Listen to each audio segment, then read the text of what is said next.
Retro anime. How did we find it? How does it hold up? Unpacking the ins and outs of being an old school nerd and proving that 80s kids can't remember a damn thing right. These are the mindless midlife musings of the anime nerd.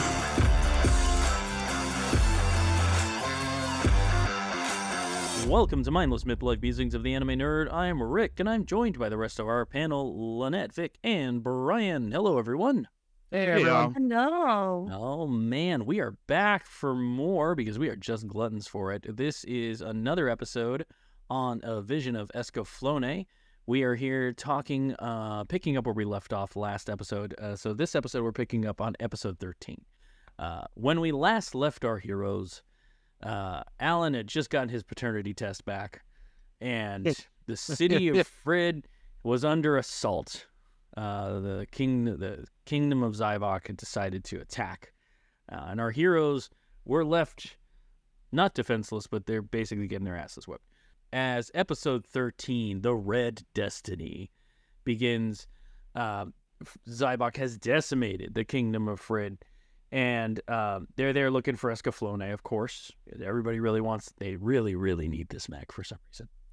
And Dylan is exercising an uncharacteristic level of caution for him.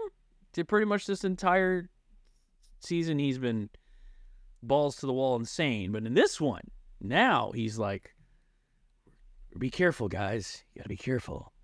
So, I don't know. Chid was sad because, things are happening. So one of the things that was happening to this, it's great. It's just this typical anime stuff. So they're assaulting the building. They're like raiding, and they bust through the door, and there's this grizzled old warrior with this big beard, and it's like, and you're like, oh shit, it's about to get real, and he just blows up, and you're like, oh, he wasn't even trying to fight. He was just a human detonator. Copy that. So, you're like, okay. And then Chid's all sad because, whatever. Shit's happening with him. Child trauma. No big deal. We'll get him therapy. It's important to note that everybody else apparently now knows about his lineage, except for him. Cat's out of the bag, except for Chid. Alan's there contemplating his relationship with his son. He's got this forlorn look on his face, whatever.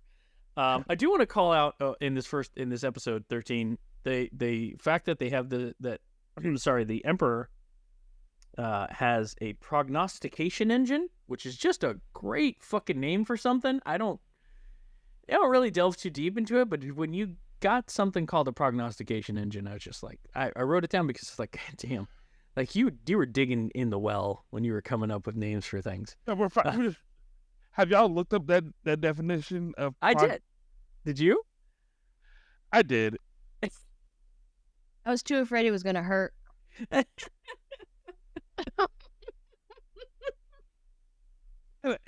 felt like somebody. Will we agree that somebody accurately used the source? Oh, absolutely. I No, do. for sure. It was definitely the right word. It was just like, come on, man. Like you. Bitch, you couldn't have said fate engine. Yeah, you're just flexing. Like this really. That's all this was. Is you wanted to sound smart. Could have gone with something as simple as Destiny Machine. Yeah. Right. Yeah. Right. Right. They do this info dump about Atlantis and protecting the sword and how it's powered by human will, like a Green Lantern ring or something. And it's this huge info dump that might have been, I don't know. It could have been useful. Can't really be sure. Van is trying to hone his abilities. That's the most important thing that happens in this episode, in my opinion, is Van's trying to hone his abilities. He's trying to use dowsing to link with Escaflowne because he feels like he'll be a better warrior if he's like linked with the mech. He just pulled this out. Nobody told him. Yeah, that's right. Yeah. Yeah, he's like, Hitomi showed me how to do it once. I'm definitely going to, like, permanently link myself to this mech. It's going to be perfect. Yeah. What could go wrong? Yeah. What could go wrong? Like Right? nobody, there Did was it one no time. owner's manual that said, this is what you need to do. Right, yeah. Really control it. He was like, I'm going to do it. I'm just going to do it. It's going to be fine. Again, showing no no information about this even being a possibility before this very moment. Hitomi gets another vivid image that the king is dead and blood rains down. And was it Escaflowne that gave her the vision, or was it the Dragoner? Jesus criminy, I'm going to get through that word one day. Or was it because Escaflowne's heart gem like lights up, and then she has this like vision, and you're not really like, was Escaflowne reacting to the vision? Was it giving her the vision? Was the Dragoner just doing the thing? Like, she just has this vision, and you're like, whoa, whatever. At this point, Hitomi's visions are premonitions, and you're just like, this is gonna happen. Cool, let's see how it plays out. Merle spends a couple moments praying for Vaughn. I think they're trying to endear us to her at this point, and honestly, it's just way too late in the game for that shit. So it's too late in the game, and I think she's bipolar. She's, which is very, honestly, like, for a cat, kind of tracks. Yeah. God damn it! Stop ruining. And I just got a kitten. You will not ruin this for me. Yeah. So, I mean, in this particular case, Hitomi's vision, of course, does come true. The Duke is absolutely getting slaughtered. And Alan, once again, to the rescue. It's to the point now, 13 episodes into this, that when Alan shows up to save the Duke in the last minute, I wasn't surprised anymore. I anticipated it. I'm like, oh, somebody's under... Alan will be here in a minute. Hang on. And he shows up to do the last minute rescue. He's been doing it for a bunch of episodes, so it wasn't too... Let me ask you a question. Yeah. Gun to your head. You had to kill one, and you got to leave one alive. Oh, shit. Alan and Roy. As in Super Dimension Fortress Macross Roy Fokker? Yeah. Oh, I'm killing Alan in a heartbeat. Yeah. Like, I'm not even thinking about it. Roy but was... if you kill Alan, then both of them just end up dead in the end. Nah, man. If I can save one of them, I'm saving Roy. The dude is at least contributing to the... I mean, Alan's been saving people, but come on. Yes. I don't know. It's... I think the only thing Alan is doing is saving the series. That's the only reason why. But not his son. Like, I watch it and I go, all right. I go, okay. Okay. When is Alan coming in? At least we'll get something interesting. We'll get some kind of love triangle. Right. Battle going on. At this point, the Duke's like lost his shit. I don't know what was going on. He like went mad. He's monologuing about the gods wanting the power of Atlantis unleashed and all this stuff. And even his own men are like, sir, are you okay? Like, do you want to have a lie down? Like, a nap? What's going on? Yeah. Escaflowne engages Escaflowne. They fight. Escaflowne engages Dylan Dahl. So this part, actually, I laughed out loud, which is really mean. The Duke like draws his sword, and he's like, "Face me!" And then they cut to a wide shot, and all of a sudden he's got 18 arrows in him.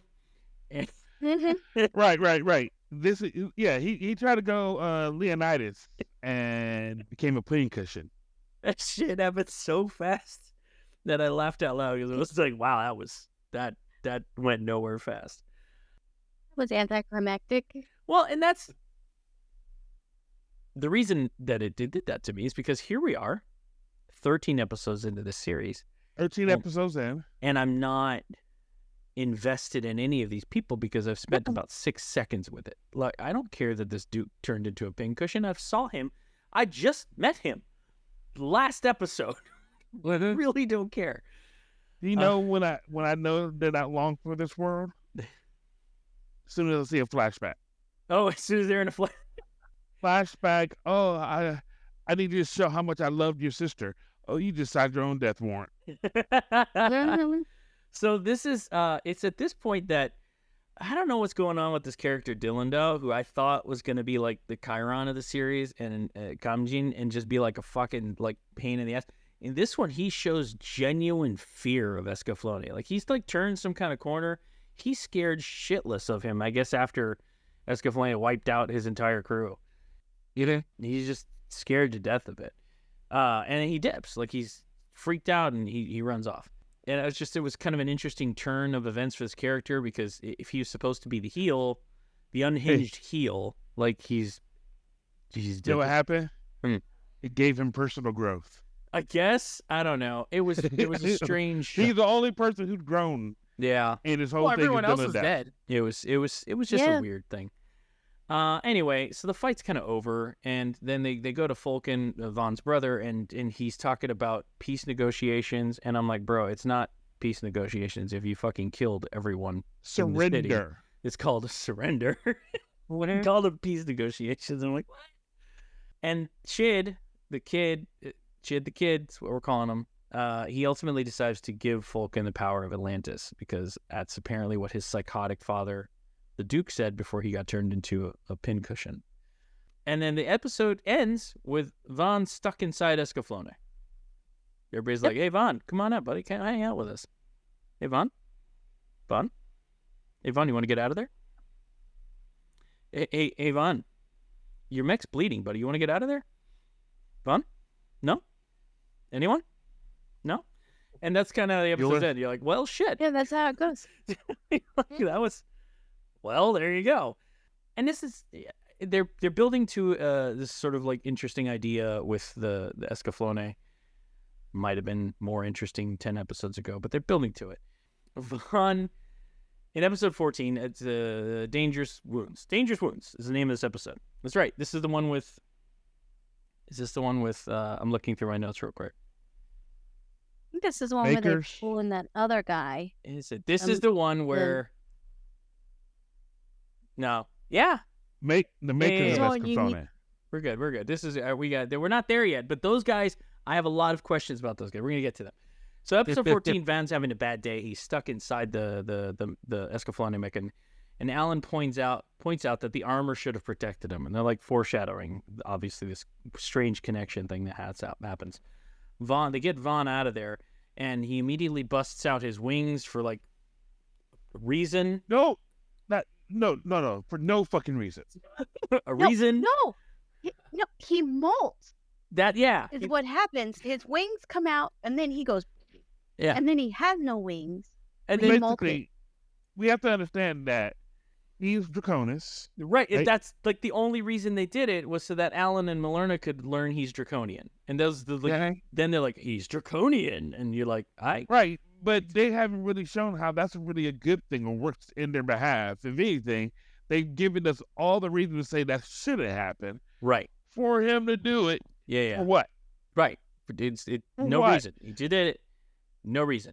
It was a strange thing. It immediately took me out of that. I'm like, what do you they need to know in order to move the plot forward, so this is how you decided to do it. Fine. Unless somebody needed a new duvet. Maybe somebody needed a new blanket. And that's why he a new pillow. Bursted out his feathers and molted. Because he was like, someone went, oh, my pillow is no longer soft. I need new feathers. And he went, and there you go. I feel the same way. Like, you ever hear those stories about people who go on a New York subway and somebody just starts masturbating right there on the subway, and they just stop and just walk off? Same fucking effect. All the examples you went with that. That was fantastic. Why am I so glad that I've never been on a New York subway? I just really don't. I don't know, Brian. I can't relate. Do go into detail. No. Well, sometimes you got to touch it. So once you touch it, you feel like you understand. But it was very strange. It was just a very strange moment. It's weird. Hitomi then takes it upon herself, obviously as an expert on all things Gaimalef, investigates Escaflowne and realizes that the wounds are the same, and he is bound to it. She realizes he's bound to Escaflowne somehow. The thing is so beat up and dirty. How did she know that the wounds were the same? Right? She's like, oh, there's a scratch here and a dent there. And he's... First, wait, let's cover him in dirt. I gotta see how the wounds. Maybe that will help me to see. It was, yeah. Does he have any dents? Right, exactly. Is there a dent? Did it chip away there? Yeah. I think the thing about it is that it's not all of the wounds that Escaflowne has felt. It's the ones that happened since he merged with it. Yeah. Yeah. It's not like... Yeah, got them all. Escaflowne been getting fucked up this entire time. Absolutely, consistently. But it's the ones that are the newest ones. Fresh. Yeah, the ones since he. What did they call it in the last? Whatever. Yeah. Because we can tell fresh wounds on a mecha better 100%. 100%. and You know, than an actual mechanic. Hey, you know what it is? It's like when you got a car and it's old, right? You got to go. It's an old car, and you're at the grocery store and you go in. Make fun of my store, car again. and you come out of the grocery store and you're like, "Hey, that dent wasn't there yesterday. That's a new dent. Like some motherfucker hit my car. That's a new dent. Like it's got a lot of dents, but they're your dents. You know them all. These were new dents. So, Right? Like If when you I go on dent a it, New I York- know. It's my like fault. when you go on a New York subway and oh man. Brian, is did you get banned from vented the in the new- subway? So I unenthusiastically noticed we had a new character join the crew. At this point, we introduced to Lord Dryden, who's Malerna's betrothed, and he's she's been betrothed this entire time. He's well because they did announce it, and Malerna was very unhappy about that fact, and Hitomi was drunk and all too happy to point out that it was a great thing. But anyway, he's something. How? He Dryden seems to know shit. Like he's the guy that drinks and knows things. That's Dryden, and But much taller. much taller. Yes, and he know happens. What? I could give you that one. I was gonna say he's giving me really like Rock from Pokemon energy. Yeah. But I like Tywin. I like Tyrion. That's what he is, right? To me, it was anyway, because he's got money. He's just him and his daddy don't see eye to eye. He knows shit and he drinks. And he's drunk. Yeah. So God, he's how drunk. did I miss that one? God. Again, 6 months before the book came out. All right, so he also knows something that nobody else apparently knew, the Hispano clan, which at first when they said it, I thought they said something else. But the Hispano clan, they make blood pacts with Gaimalefs. I wrote it down because it was the first time they'd introduced this concept. And he just also, for some reason, just happens to know how to activate the manufacturer's warranty on Escaflowne. So he can call in the mechanics. It's not. It's more like customer service. AAA.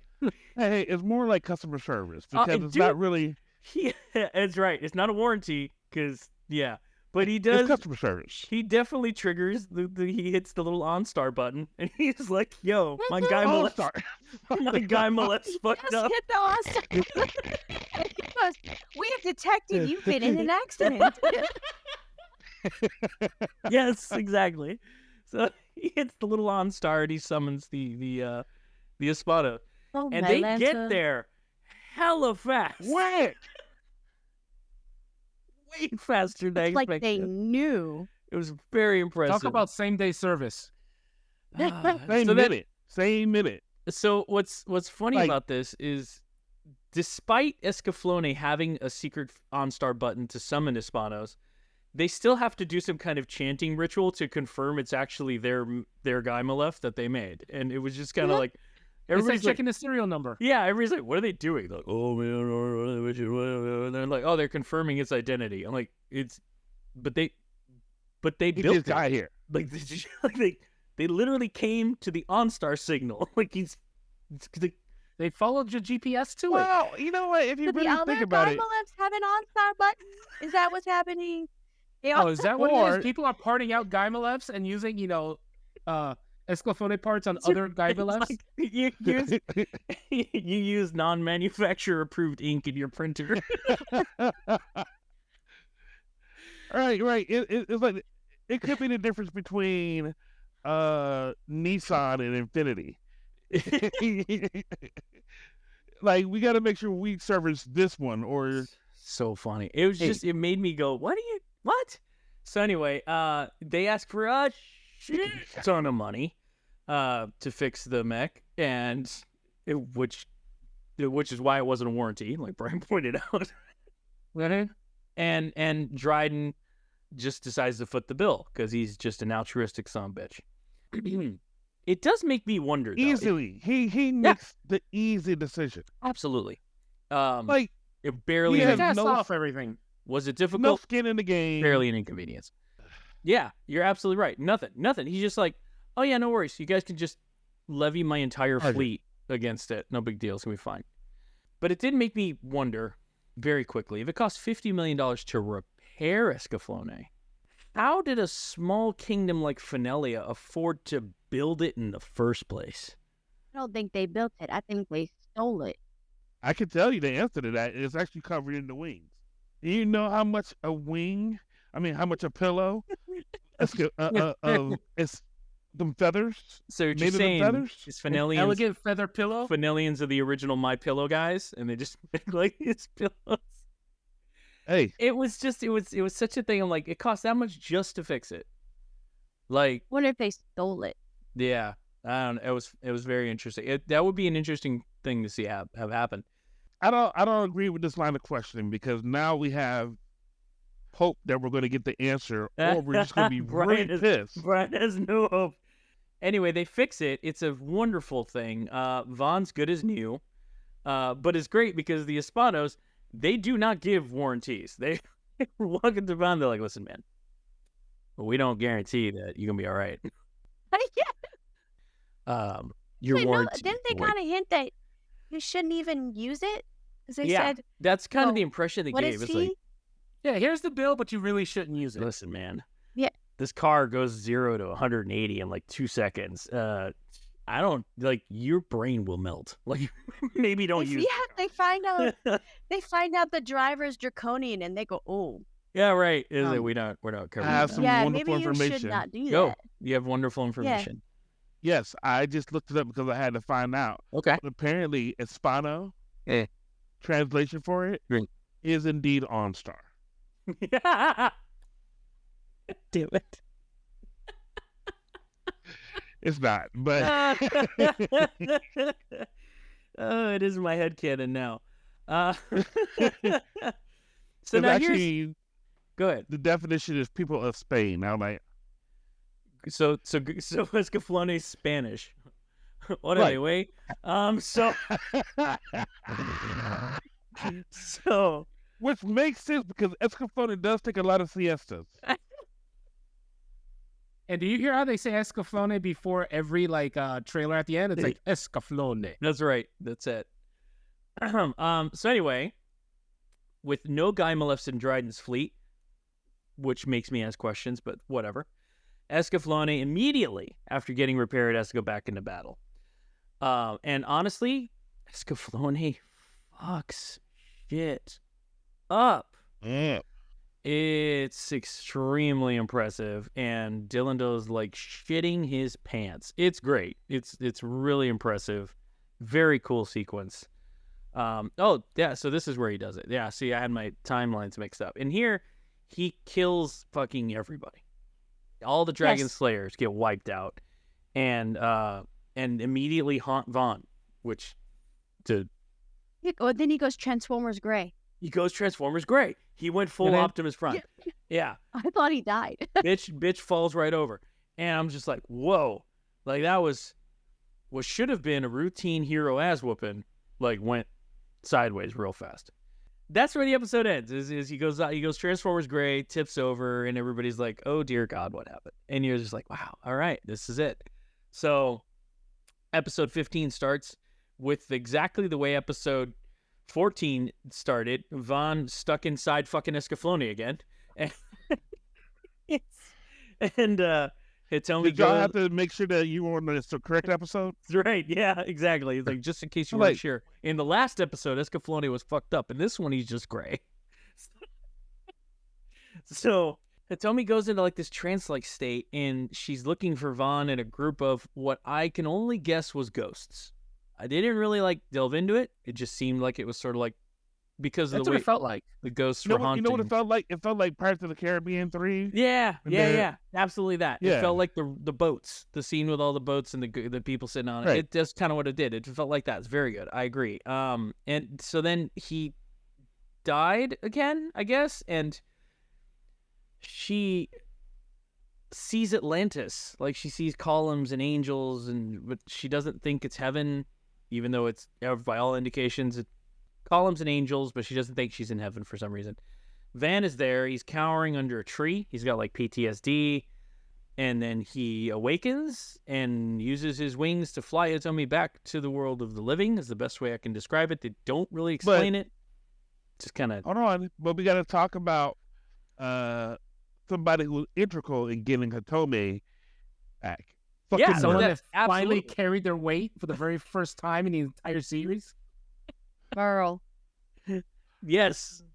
It's like Mine she so over finally this. did something that wasn't cat-like. something. Actually, it was very cat-like. It was in many ways. She Yes. beat them awake. Yeah. Merle beats the shit out of Hitomi, which is something most of us have been Beats wanting her to do, awake. and beats her to life. She brings Vaughn back with them. Escaflowne lightens up, loses its gray, and opens. And the point of this was Nothing. Just to beat up Hitomi. that's all we got out of it. I don't really know that it solved anything, explained anything, but okay.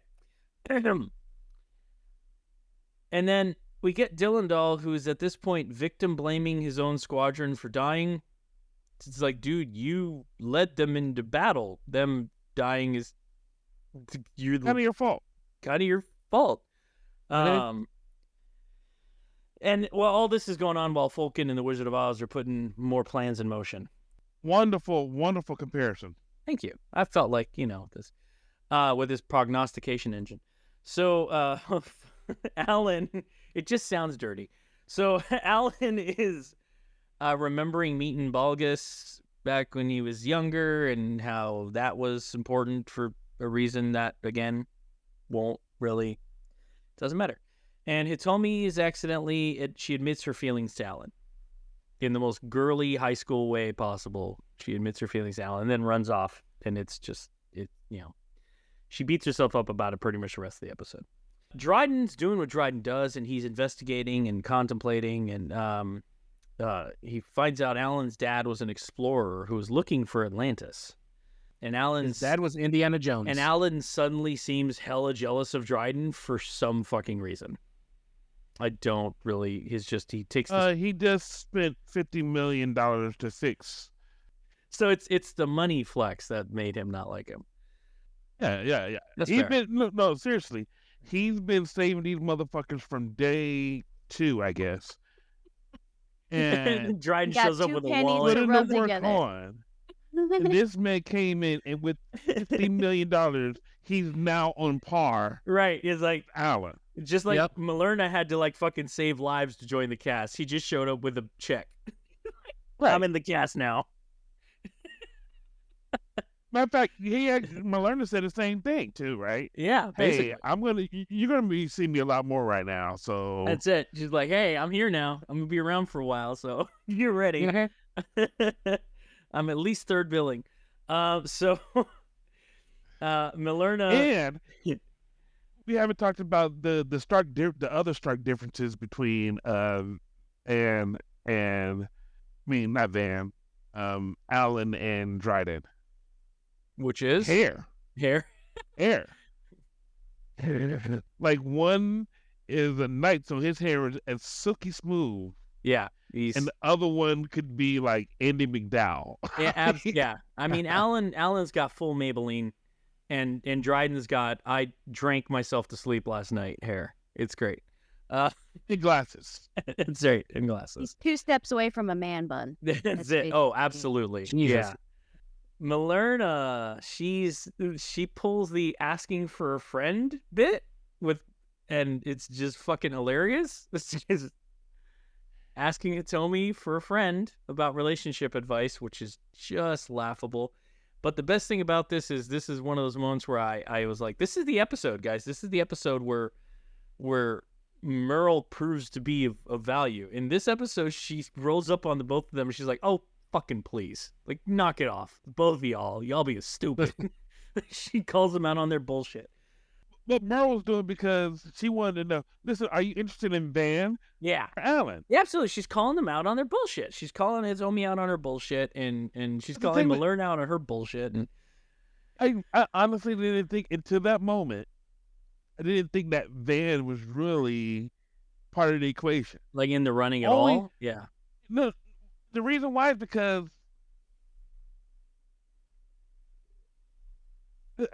she's not. It's not like Alan where she said, "I like Alan," Yeah. right? Right. she seems more. I need to protect Van because Van is the one who's going to get me home. Right. Because that's not something that Alan's ever said that he was going to do. Like at all. Right.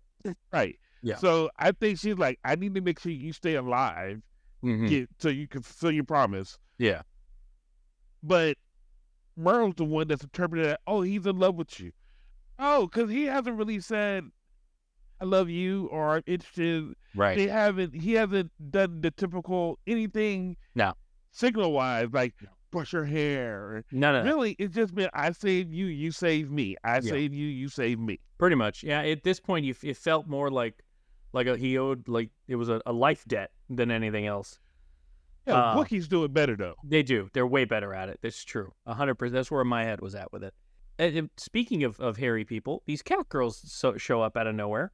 More new characters, and they kick Escaflowne's ass. They soundly kick it, and Merle finally serves a purpose again. Again, this episode is Merle's episode.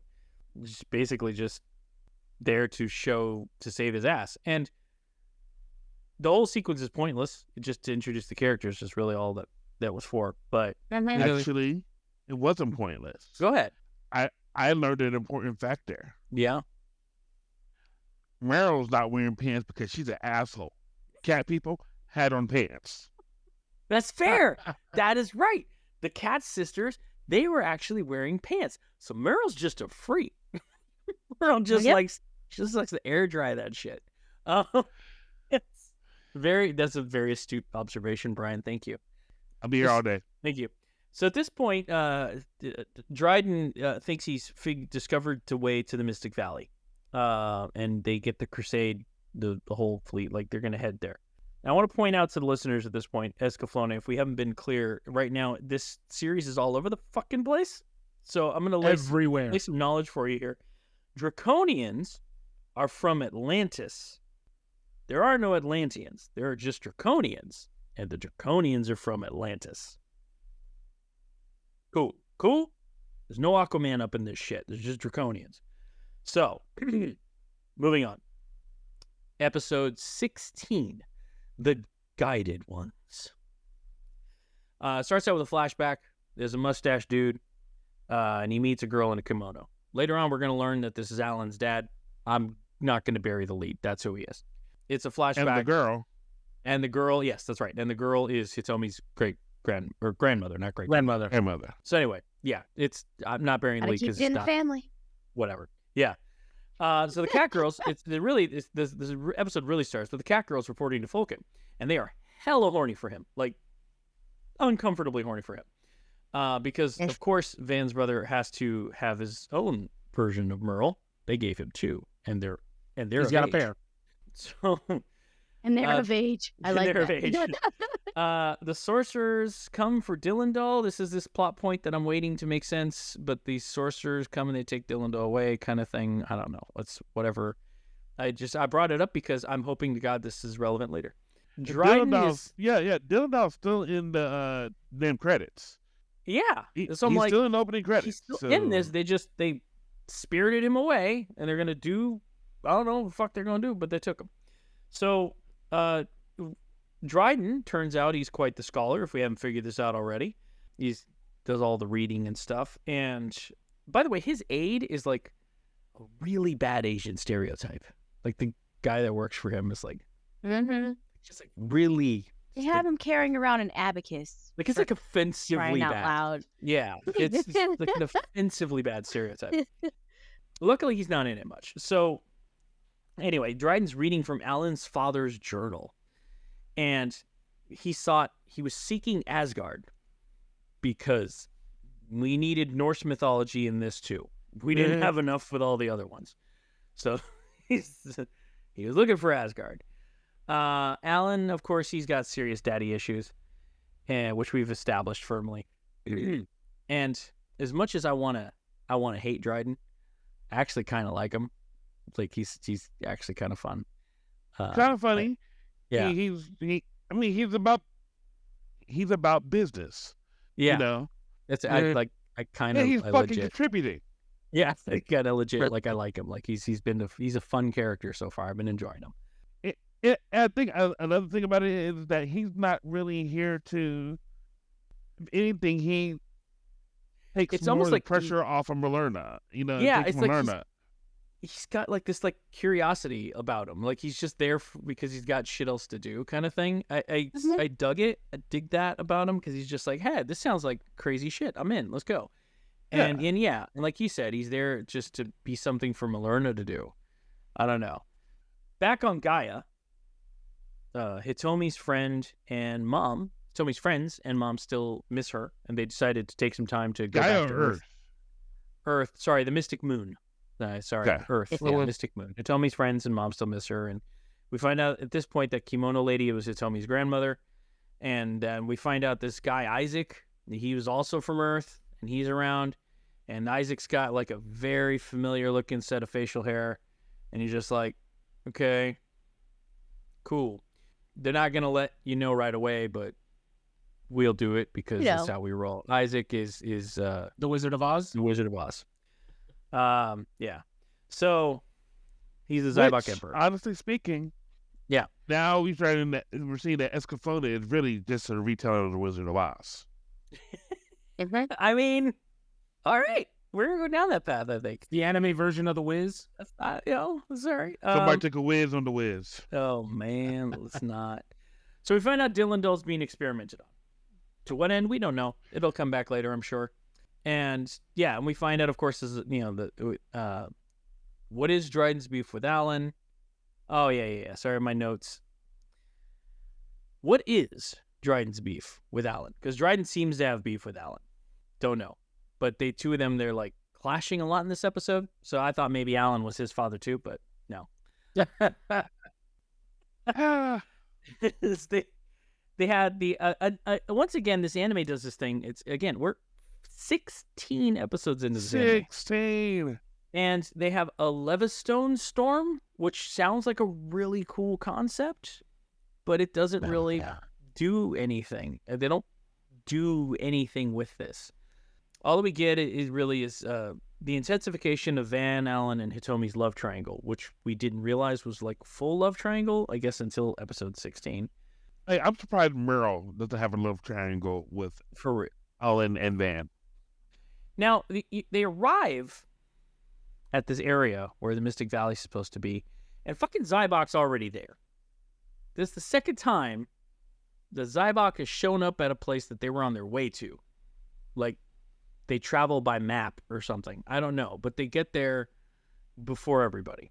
I don't know how the fuck they're doing it. Maybe they use that as Spano teleportation technology or some shit, because they get there fast.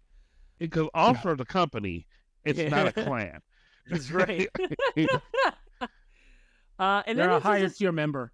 They do this fucking funny, weird thing at the end of this episode where, like, everybody has this, like, short little monologue about what their motives are at this point in the anime, and then Heimdall summons them all away. Like, they just poof. The three mains they're spirited away. It's just this weird moment. I don't know. It felt very forced to me. I was very annoyed with it. And the episode ends with three main characters being Heimdalled away. So, yeah, that was episode 16. The main characters? I thought it took everything. No, it didn't take everybody. It took Oh yeah, no, you're right. I'm sorry. It took everything, and then it took them. Right. It So took at the everybody. beginning, yeah, at the end of this episode, it takes everybody, right? But then, the beginning of the next episode, they arrive at the Mystic Valley. This is the Edge of the World episode, and they're at the Mystic Valley, Atlantis. And then at this point, Hitomi, Van, and Allen get beamed away. So they beam everybody here, only to beam those three away from there. Which, if you're gonna do any Heimdall Rainbow Bridge shit, why not just take the three people and beam them directly to the? I digress. The thing about it is, we don't even see who does it. What does it? No, at no point has this been established. It just, this beaming shit has been happening since episode 1, and we still don't know what the fuck's going on there. All right. Hitomi sees Atlantis, like in its glory. Vaughn sees Fenelia and his mother. Alan sees his sister and his child at home in the fields. Like, everybody's getting these, like, they're all being beamed away for these visions. Dryden and the crew, they immediately catch up with Hitomi, who now conveniently is fluent in Draconian and is able to read all the Draconian inscriptions. And at this point, we get another info dump with more to the mystery. We learn that the Draconians were actually Earthlings, and that they did the old Atlantis legend, where they had technology and hubris, and it basically ended up in them being destroyed. That they willed Gaea into existence. It's full Green Lantern mode. They just willed an entire planet. And you're like, all right, cool. That's all right. Men, they willed the planet into existence. I'm here for it. Let's do it. It's a very interesting spin on Atlantean legend. Let's go with it. You're come on, man. Come Let's on. give it- Not an kinda- interesting. Giving it a chance. It's To derivative. be honest, I fell asleep on that episode and didn't have the heart to watch it. So I have no idea what happened This in is fine. episode 17. This is fine. Hitomi Very meets I woke up Alan. to the I'll bring you up to speed fast. You ready? Hitomi meets Alan's Okay. dad. Alan's there too now. Ball gives Vaughn an info dump. Vaughn spends the entire series wanting to kick ass, but now suddenly does not want to fight at all. Like, he just hates it. Alan's daddy issues get to him, and Vaughn fights a bunch of ghosts. Hitomi's pendant grants wishes. Now, this is actually probably the most informative piece of information in this whole fucking series so far. Hitomi's pendant grants wishes. Vaughn's mother appears as an apparition, and schools are on this, and that tells her that Hitomi has been willing this world into the hell that it's in. That this whole thing is, again, I keep saying it, it's the Green Lantern power. If you can will it, if you have the willpower, you can make it happen. She's literally been willing all of this shit to happen because the whole world's all fucked up. It's been her insecurities that have been causing all of this chaos to happen. So basically, It's all her fault. it's all her fault. That's exactly But right. but it doesn't make sense, though. It, right. it It most- doesn't go ahead. try because we have. Well, you're willing the result of this yeah. with your energy, Mhm.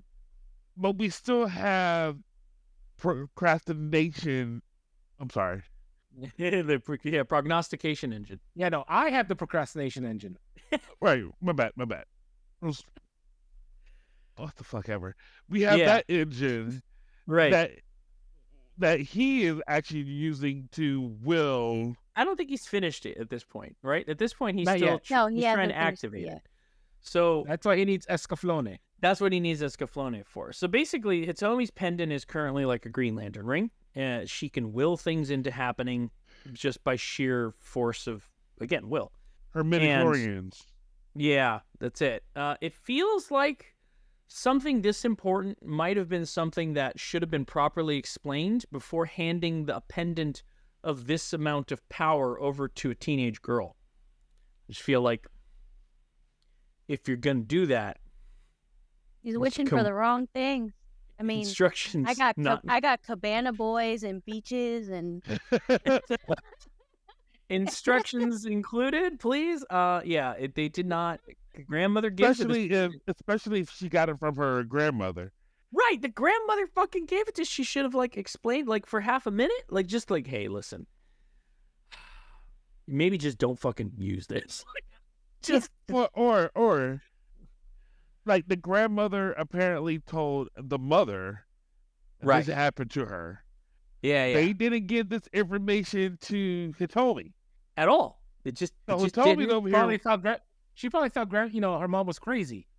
So she figured, I'm not gonna pass this on. But the thing of it is that based on the mother's reaction to Hitomi having been gone all this time, I think she knows more than she's letting on, and I think she half expected this shit to be going down. I'm just saying.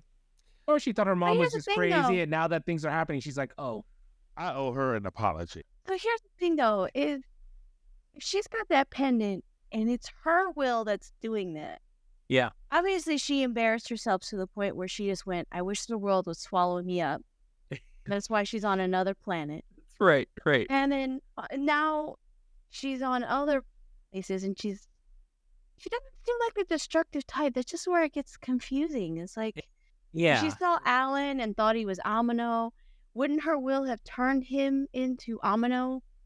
It's a very good Or question. brought What is Amino. what is the extent of the power here, right? And Larry, It's not consistent. It's not consistent. you're right. It's No. not consistent. But No. yeah, so apparently the mystery of Atlantis is the power of the heart. I wrote the quote down, and I was like, please be relevant. It's not yet. No. So what I did realize is apparently like time does in fact flow differently there, because Alan's dad is like holding on to, he's got the pendant, and he's like desperately wanting to see that girl again. And the grandma shows up still young. Right. He's been searching for her for years, and Right. she's still like young when he sees her. So I'm guessing time flows differently. It does in fact flow differently there. I don't know. They don't really explain it. It's just a moment I wrote down because it was sort of a thing. But hey, go ahead. Problem is, all right, so time flows differently there. Right. But Hitomi's still been gone. Enough time that yeah. Is it that time flows differently, or the whole teleporting thing can happen throughout time? That's a very good question. Yeah, right. I hope they explain that to us. Now, here's a part that made me kind of laugh a little bit, and you guys can help me through it. The cat girls decide they're going to go to Atlantis. So they just go. Forced their way into Atlantis. There's a whole Yeah. Zaibach army there. And they're gonna go through the hole in the sky that they know nothing about. They just went through the devil's anus, and they go straight to Atlantis. Awesome. So, and now suddenly Hitomi's grandma is appearing in visions and giving out helpful advice on how to use the pendant that might have been useful before she left. Before she even hit puberty. you know. Right. Maybe. It's kind of a thing. So now at this point, Vaughn teleports everyone away, and Vaughn's mother cryptically explains the power of the will too. So we get Hitomi's grandma handing out tips, Vaughn's mom's handing out tips. Vaughn uses Escaflowne to teleport them away. They all teleport away. End of the episode. Yet another ability Escaflowne now has that we weren't fully aware was a thing. I guess it was him teleporting them all the time. I don't know. Maybe they'll explain it. It's giving me my running theme. Maybe they'll explain it. But here we shall are, see. 18 episodes in. The Gravity of Destiny is the name of this episode. And Escaflowne is reacting to the new Energist that it just received. Hitomi, Alan, and Escaflowne, they all get Heimdalled again. Again in this episode. It's getting very repetitive. We're 18 episodes in, and this is just more of the same. And it's really, I'm trying to think about this. It's hard. It is. So I'm trying to think about this from the perspective of somebody who may have watched this in the 90s when it came out, and maybe watched it weekly. I'm assuming weekly when the episodes would air. Uh-huh. And if maybe my position would be different about it if I had seen this once a week. But it's hard to say for sure, because every cartoon I remember from our youth, I remember noticing the same tropes even when they were weekly. Like, you always knew G.I. Joe was going to have the weird, uncomfortable laughing moment at the end, and now you know knowing's half the battle. Like, all of these tropes, like, it became very obvious. And I can't say for sure, but I feel like this would have continued to this would have been more of the same for me, and I would have just been frustrated with it at this point if at the end or beginning of every fucking episode somebody was being teleported away for the last 4 episodes. Yeah. Nevertheless, they did get Heimdalled again. And this time, Dornkirk, Isaac, the Wizard of Oz, he starts the alteration. Turns out his telescope's broken. He's pretty upset about it. As our trio beams into his planetarium. Dornkirk asks the hard questions, man. Why does gravity exist? How does destiny function? Does he answer any of these? No, not really. Instead, he makes a destiny machine. He goes full architect in Matrix Reloaded. Yes. God. That's exact. I mean, when I saw that, I was like, "This is Matrix Reloaded. What the heck? I already had to deal with one architect. I don't need to deal with another one." Lynette, you absolutely nailed it. He was going full architect on everybody. Brian agrees. That's why he's laughing so hard. I'm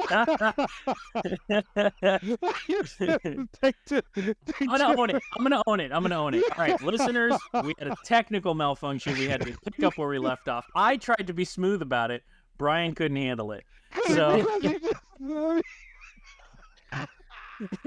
couldn't handle it. This is going in the episode. I want you to know that I'm not cutting this. Look, I tried, and I did preface it saying that I was really excited to see how you're going to do it.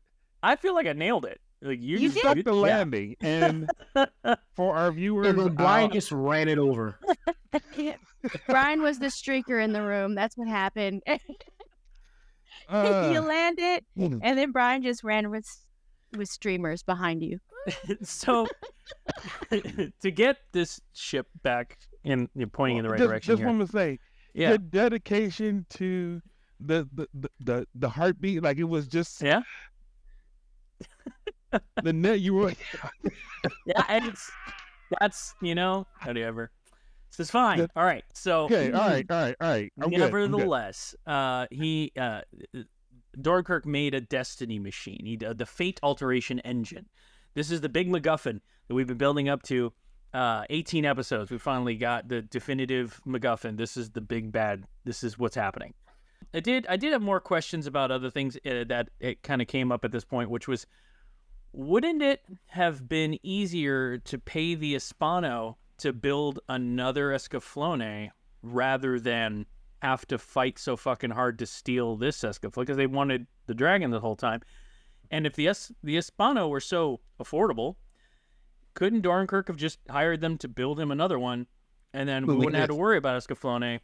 He didn't have their phone number. I guess, yeah, he didn't have the OnStar. Call them. It's fine. Anyway, Escaflowne escapes again. It's at this point that it starts losing me. Does it? This point? It's like 18 episodes? This point? No, I'm gonna tell you. Wow. No. You stuck it for a while. I'm proud of you. I'm gonna tell you. I'm gonna counter you, Brian. It's after this point. We'll get into it, but it's after this point that it finally got me. Same. All right, so we're gonna move on. Episode 9. Episode 9. Hold on. Oh my gosh, no. Yeah. No, wait. We're gonna get there. Hang on. So episode 19. Yeah, what's your turn? Episode 19, the Zaibach Empire. They continue they're conspiring to destroy Escaflowne, and Fulkin he's speaking.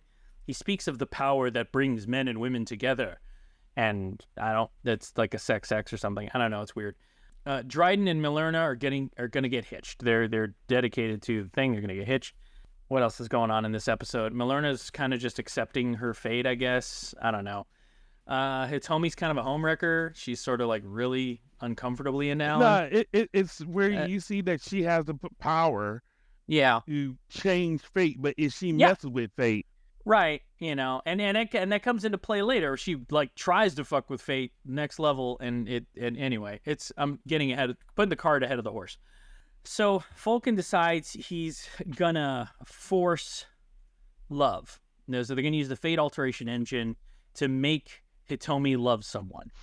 And, it's at this point, it's just, I assumed it was going to be Alan. Surprising nobody. It was Alan.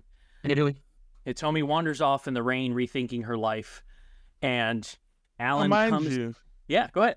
Mind you, Alan is also resigning himself to the fact that he's losing Milerna, even though he didn't really say he wanted her. Yeah, he's in a weird place too. And so the fate alteration engine's like fucking with everything at this point. And Alan comes to Hitomi, and it's this romantic moment in the rain, and he's like, there for her kind of thing. And of course, because you can't have a good romantic drama without a little bit of love triangle action, absolutely Vaughn walks in on them in the rain. And this is kind of where the episode ends for this arc of us. It ends with the two of them having a moment in the rain, Vaughn seeing them, and it's that, oh no, Telemundo. Oh, yes, Jane. Like, that's just what happened. You know what?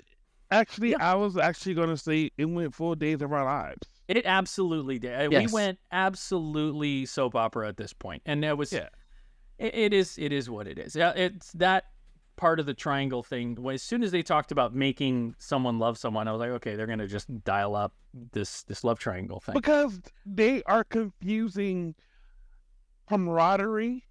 Yeah. With romance. Yeah. That's because, I mean, yeah. And they're making it seem like it's so damn interchangeable, but in some circumstances it is. But the way they have phrased this entire thing, Hitomi is wishy-washy. She wants Amino, and then she wants. Then she. I mean, I'm pretty sure at one point in time I thought that she was actually going to take a swing at Falcon. Right? Seriously. With that purple, have we even discussed how we haven't even like Falcon's whole arc is the next group of episodes. So when we get to the next group, you get a lot of Falcon action. But that's not right now he's the mysterious Dracula like character that's just like ominously trying to get his brother to join him. Can we just talk about that purple here? The hair, the guy. The Gaea hair? The teardrop? The teardrop. His face makeup. Yeah, his war paint. I don't know what the deal is there. Is it a tattoo? Is it just face paint? If it's a tattoo, why? Where did he get it? Like, why is the rabbit crying? Maybe it was a weird birthmark. Yeah, maybe he just. It's not a birthmark because it's not in the past. When we just like it's a bruise. You know, he was walking around. They were offering a sale on flash tattoos. It was a teardrop. That's what happened. Like for a moment there, I was like. You were sad about the passing of Prince. He was just miserable. So it was at this moment in time that we gave him Purple Rain. But this is in the past. I mean, this is in the 90s, right? Yeah, that's right. It was 90s. So Purple Maybe Rain. Maybe they were sad about the artist formerly known as Prince. At that point, he might have been the artist formerly known as. I can't remember. Can't remember when he went to that. All right, so we're gonna wrap up this batch of episodes. Doesn't even matter. It matters, man. So at this point in the series, they're trying to ramp up the love triangle issues, and Dornkirk has finally made his master plan semi-known. He's got a fate alteration engine. He wants to alter destiny, and you're just like, all right. So at this point in the series, based on what you had said, Brian, this is where they lost you. Without jumping ahead. Was it the Faith Alteration engine, that the concept of it, or was it like? Well, first of all, I hate the fact that they changed it from what was the procrastination? The prognostication machine. Yeah, prognostication. How dare you take that away from us? Now, what's hilarious is that in the sub, it's been the Faith Alteration machine the whole time. Has it really? Oh yeah. So yes. In the dub, which is the way I'd been watching it, they were calling it the prognostication machine. Now it's a Faith Alteration engine. So that's fair. That's fair. They changed the name on you. It's, is what it is. Yeah, there's like a weird pacing problem with the series. It's like without a they doubt. have too much story and they're trying to condense it, and some things they focused on properly, other things are just drug out, and a lot of things feel like are missing. You guys have been searching for Atlantis just for it to be in one episode. You're right. It was. And then we're going to just leave. Yeah, then we're done. Right, there's a whole damn new land right there. Apparently, all you need to do, you can make and apparently, guy who you know has wings is from this land. You're going to not keep him there to find out what other she can read this stuff. She can read it. No interest in finding out the history of your winged friend's life or his people, or maybe their skill sets or weapons or who knows what could have been in that land. No, they're too busy for that. They got to beam away. And so listeners, usually with an anime, I have a rule of 3. I'll give it 3 episodes. If by the 3rd episode, I don't care about what's going on, I stop watching the anime. I'm old. We've had this rule since the early 90s. Yeah, I'm old. I ain't got time for this shit. So this rule has been in place a very long time, and it has never steered me wrong. I'm to be honest. Right. Okay. To be 18 episodes in and still be struggling to give a shit about anybody, this is a milestone for us. We are doing this for you. For you, the listener. But, we got a couple more episodes to go before we end this. So, stick with us. We're going to get through Escaflowne and give you our final thoughts next episode. So until next time, keep calm and just stick with it, man. Fate Alteration Engines. I don't even have a good tag for it yet because the show's not over. We're going to get to it next episode. All right? Later. You've just been privy to the mindless midlife musings of the anime nerd, presented by Geek Grotto. For show notes and corrections, or for general geeky fun, you can visit our website at geek-grotto.com. If you're listening to us on your favorite podcast app, please like, follow, and subscribe.